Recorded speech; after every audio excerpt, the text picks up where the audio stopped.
Hey, how's it going, everyone? It is Tim Brown and Cody Warren. And today we're talking about how to show up #1 on Google for every city in your service area. This is something we're doing all day. Yeah. All day, baby. This is our job, man. This is what we do.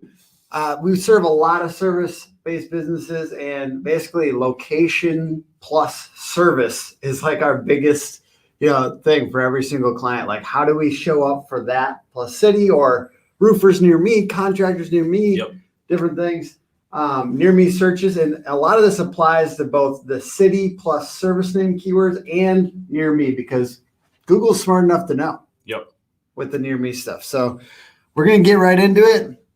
Why show up high in more than one city? At the end of the day, as a contractor, you don't just service one city. Unless you're in one massive city like New York and you just operate inside of the confines of that city, sure, you just need to rank for New York. But even then, you might go for the boroughs. Yep. Different borough names, because people are searching, roofer Queens, right? Yep. So at the end of the day, people want to hire a contractor that's familiar with their area. So if you rank #1 for your main city, but don't show up in any of the suburbs, you're going to be missing out on opportunity there.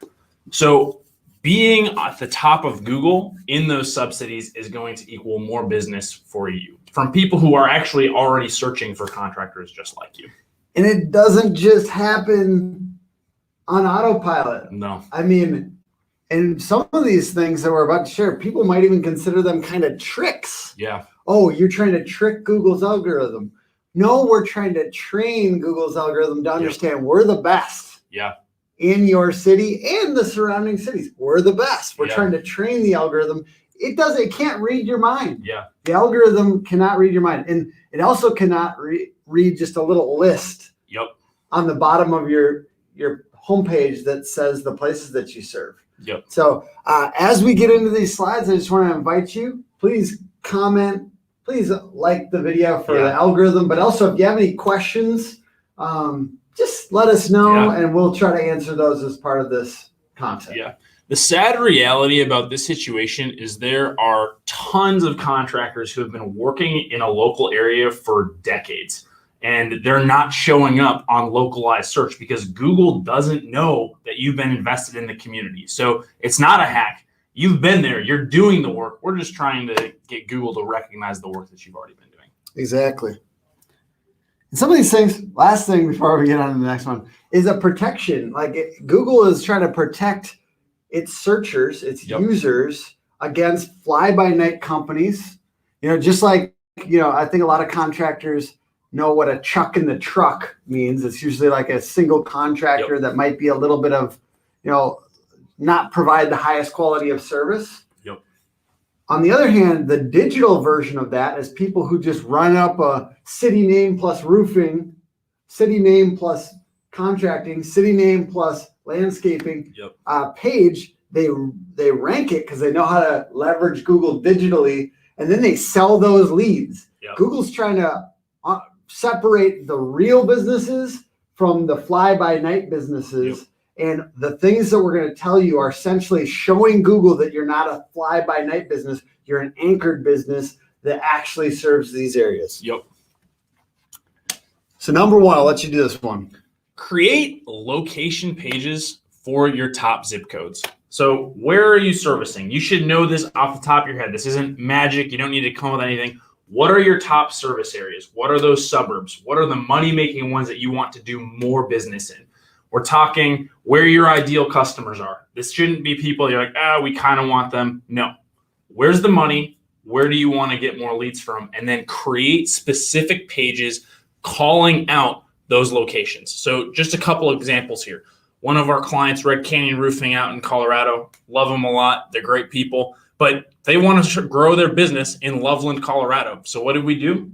We made a location page for them. Loveland Roofing Company. Sweet, simple, to the point. Someone visiting this, what are they going to see? Oh, a roofing company that services my area. Now, Red Canyon Roofing is from Longmont, Colorado, but they service this area, so we created a page specifically for it. Now, this is just a photo, so it doesn't show the rest of it, but there is a good chunk of words on this page. Generally, we say 500 plus words You want to actually create original content for each of these pages. So this is kind of that barrier to entry that stops a lot of contractors from doing this. Yeah. If you just had to write this much content, I feel like they'd roll it out quick. The other thing though is if it does rank, if we do rank for that and it's not a high converting designed page, it's kind of pointless. It's harder to convert if you just roll out a random looking page on your website and it's just a block of text and it's just 500 words of, maybe it's even well-written content, but people respond when you have a mixture of images, text, we've got bullet points here, we've got a call to action, we've got a form that they can get a free estimate right on this page, right when you land. So understand that once you rank these pages, you also want them to convert. And that's why, not to make this commercial, but just it's really good to have an SEO team that also understands design. And honestly, if you don't understand, it's hard.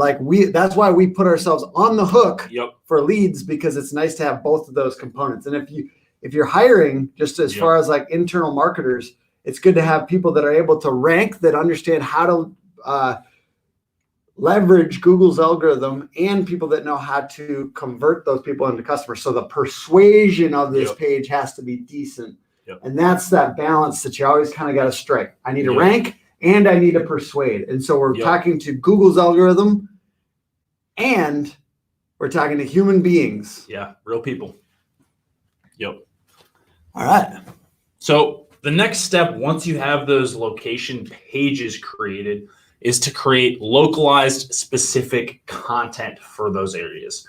So this is where we usually recommend start with creating like 8 to 10 location pages where you really want to grow your business, and then pick maybe 3 and start by targeting topics like best restaurants, things to do in, best contractors in, best roofers in, best remodelers in whatever city it is that you're looking to service.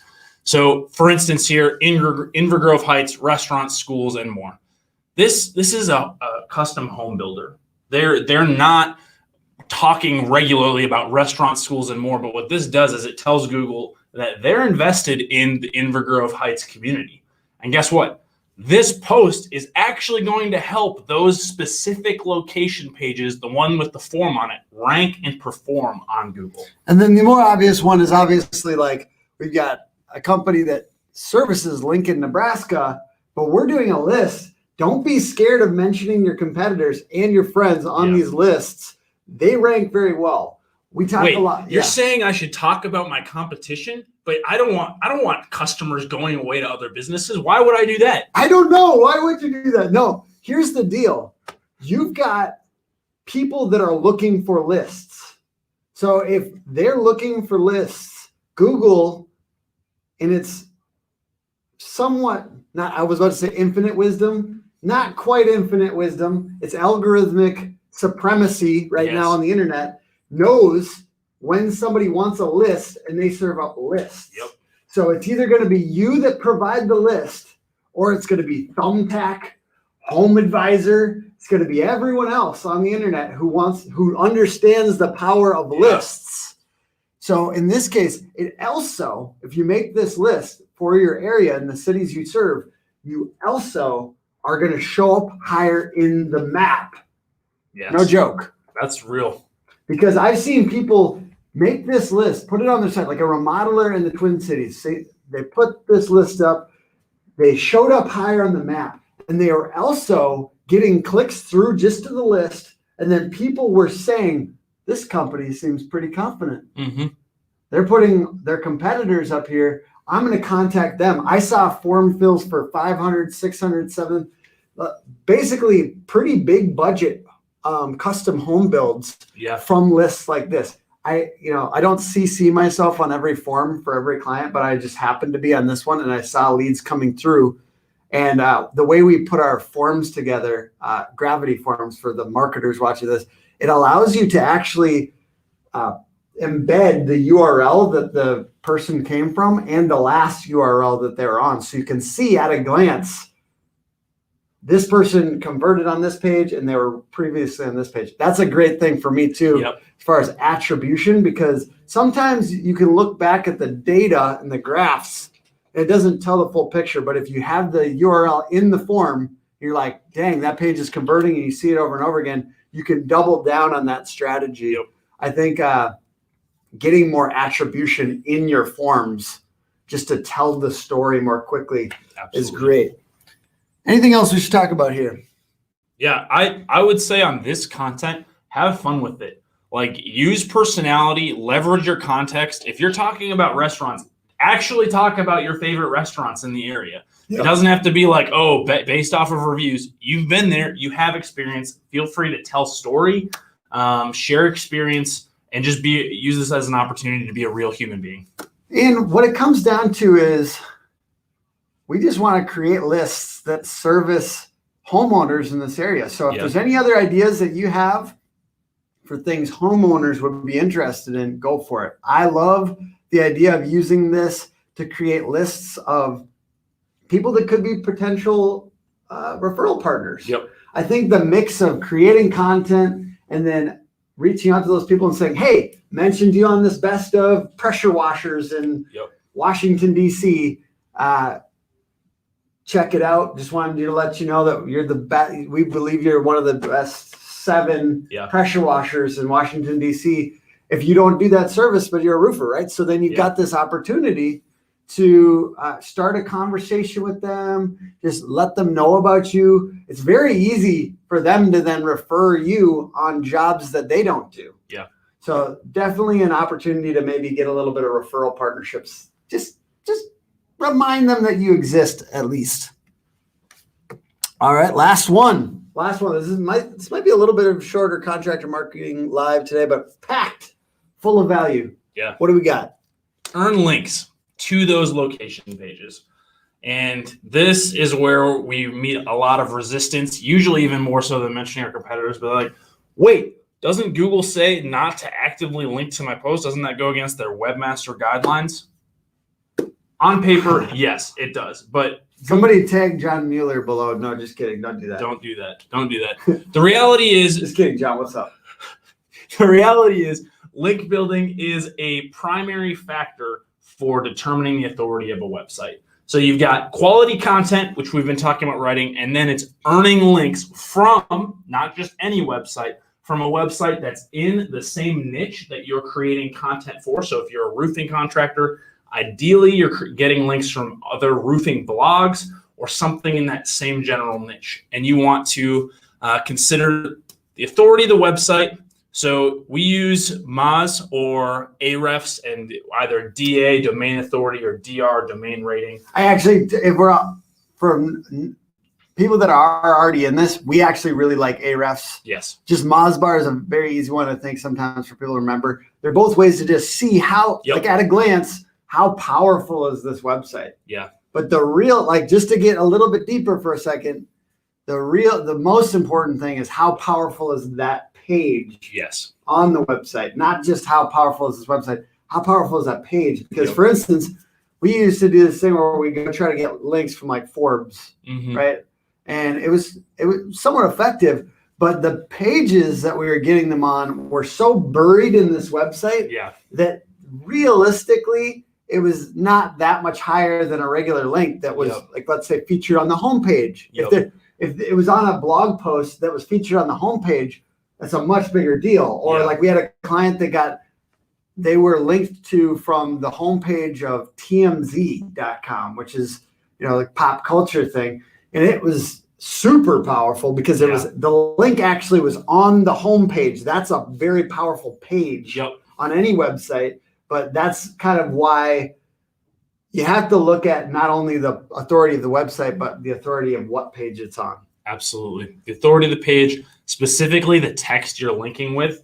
So if you have the ability, get something that includes the location. So say just for Minneapolis, roofing company in Minneapolis. It tells us what it is, a roofing company, and the location. And if you're linking back to a page that is about your roofing company in Minneapolis, that correlates. And that's going to pass a lot of value. And I'll say this, if you've already done that, let's say you're a level 2, let's say you're that blue collar baller, so they're already done a couple levels of local SEO and you kind of got those links built a little bit, it may be really good to hammer on the brand to that location page. Because honestly, to me, as you get a little bit more mature in your linking efforts, it is very natural for somebody to, because ultimately what we want is that these links look natural and your brand name and then linking to those sub pages on your website. So that's something that I think a lot of us don't have the patience for,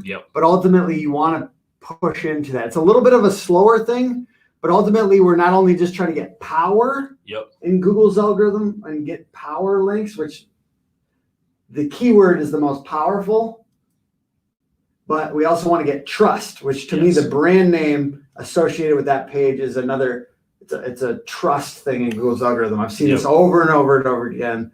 Some branded links to sub pages on a website will really increase the trust. Yep, absolutely. We like to kick off with an exact match location plus service keyword. So once you publish it, just earn a link back with that location plus service. And then from there, let them marinate, let them sit, create localized content. And then on the top ones that you're pushing for, send those brand links. Honestly, brand and naked URL are really valuable. And we get that some of you guys might not be linking, super into linking, but suffice it to say for you guys, links matter. And the more trusted websites that you get links from, it's the best. And then lastly, just one thing to think about is I've gotten links on a page with 100 links on it. And we're like halfway down. That doesn't do jack squat. So actually, it comes down to you actually want the link to be in the first 5 paragraphs, ideally. Now, you can't always do that in a way that feels natural. Let's say we do a lot of guest posting on other people's websites. So you can't always do that, but that's ideal. And then how many links are there? We call in SEO lingo, we call them OBLs or outbound links, right? Are there 100 outbound links or are there 3?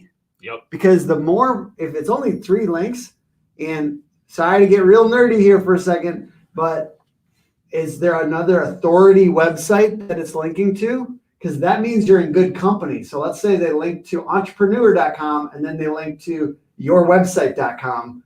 That's actually very powerful because Google is saying, Google's algorithm is determining with its somewhat infinite wisdom.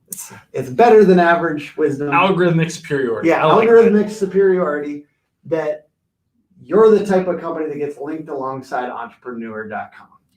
So it's basically saying in the neighborhood of entrepreneur.com is this other website. We're citing both. So that went real deep on links for a second, but it is probably, actually it's probably the second most important thing to content. But it is a pretty important thing for any local service website. Absolutely. Example, we've got Phoenix Roofing Company in the linked text. This one is a mommy blog about content, about repairing and replacing content, repairing and replacing roofs. And I think to just wrap this up, comes down to focusing on cities that you can really dominate. I think we all get a little distracted sometimes by quantity. And this is I'm not saying don't make the 20 landing pages, but going all out on 3 to 5 of your top locations is always the best bet. It's also most likely, like most businesses that we serve in that $1 to $10 million range are going after, they don't have like 10 real locations. They're kind of going after a cluster of locations around their existing office. So it's obviously do this in accordance with your situation. If you have 5, 10 actual offices, then what we're saying is the cluster around those. Right. Because we do have clients like that where they're going after 5 actual big metro areas. And we're talking about actually going after the 3 to 5 locations in the close proximity to those metro areas. And something else I want to kind of add on this, it may sound there's like a ton of work to rank for a couple cities, but there are compounding benefits that you will reach and achieve by doing this. It's all about site authority. So if you're a small site that's not ranking in a lot of local cities, hitting the ground running with this, it'll take a little bit longer.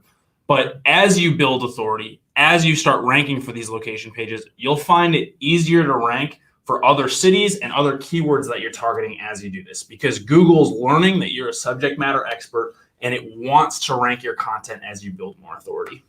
And once again, we're not talking about manipulating Google's algorithm negatively. What we're trying to do is we're trying to claim our rightful spot. Yep. Especially if you're a real legitimate contractor that has many 5-star reviews and is, very intensive on service. So that's who we're generally talking to, because we have so many clients that are in this position. We're helping them move from the digital obscurity into digital fame in their area for what they do. So absolutely. We appreciate you guys watching.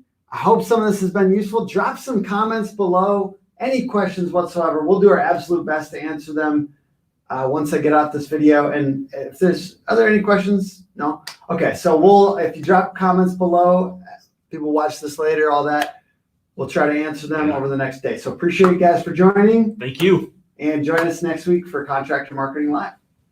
Bye.